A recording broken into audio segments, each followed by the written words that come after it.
CSG, qui sont les retraités qui n'auront plus à payer en 2024. Payer la contribution sociale généralisée ou la CSG est obligatoire pour les actifs comme pour les personnes à la retraite jusqu'alors. À partir de 2024, la donne va changer, notamment pour ces dernières. En effet, certaines d'entre elles n'auront plus à s'acquitter de ce prélèvement social. Mais, de qui s'agit-il réellement? Réponse dans cet article. Exonération de la CSG selon le revenu fiscal de référence du retraité. Prélevée sur les revenus de patrimoine, de remplacement, d'activité et de placement, la CSG contribue au financement de la protection sociale en France. Le taux du prélèvement commence à 0% pour l'exonération, puis évolue petit à petit soit 3,8%, 6,6% et 8,3% en fonction du revenu fiscal de référence ou RFR du retraité. Il faut également prendre en compte ses parts sociales. Si vous ne connaissez pas le taux des cotisations appliquées sur votre pension, rendez-vous directement sur votre espace personnel et vérifiez la notification qui vous a été préalablement envoyée. Autrement, vous pouvez vous référer aux indications dans votre avis d'imposition. Pour 2024, vous devez vous munir de votre dernière imposition de 2023, que vous avez reçue cet été, calculée à partir de vos revenus 2022. Pour éviter de payer la CSG, voici les seuils à ne pas dépasser.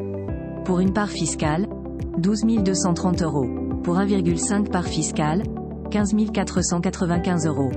Pour 2 parts fiscales, 18 760 €. Pour 2,5 parts fiscales, 22 026 €. Pour 3 parts fiscales 25 291 €. 3 265 € par demi-part fiscale supplémentaire.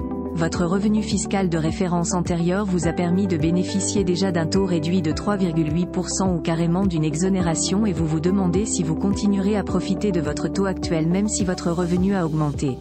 Sachez qu'effectivement, votre taux actuel sera maintenu au moins une année ou plus en fonction des situations.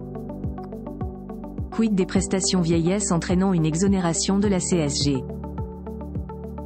Vous pouvez profiter de l'exonération de la CSG si vous bénéficiez de l'une des prestations vieillesse suivantes.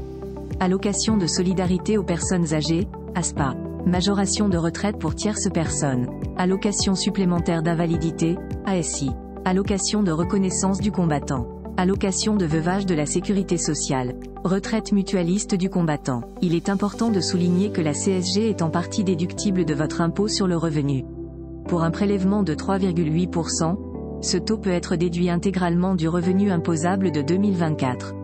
La déduction pour un taux de 6,6% est à hauteur de 4,2% contre 5,9% pour les retraités taxés à 8,3%. À noter cependant que ces chiffres touchent uniquement la France métropolitaine. Les montants sont largement supérieurs pour les DOM.